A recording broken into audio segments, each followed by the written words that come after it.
1996లో మార్చి 11వ తారీఖున నేనొచ్చి హంద్రీ నీవాక్ ఫౌండేషన్ ఉరవకొండ నియోజకవర్గంలో వేశాను. ఇది ఒక చరిత్ర అని చెప్పి కూడా నేను మీకు తెలియజేస్తున్నా.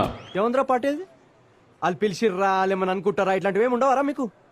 సిగ్గుశరం అంతా జోయిపేట లిడ్స్ వచ్చి రాయింది.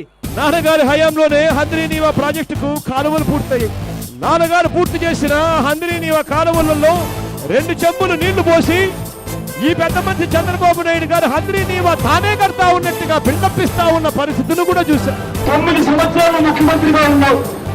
హంద్రీ నీవా అన్న ప్రాజెక్టుకు నువ్వు డబ్బులు ఎంత కేటాయింపు చేశావు చంద్రబాబు నాయుడు గారు?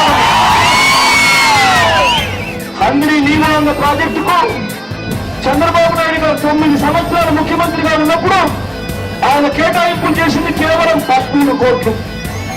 ఆ తర్వాత దివంగత నేత ప్రీతమ నాయకుడు రాజశేఖర రెడ్డి గారు,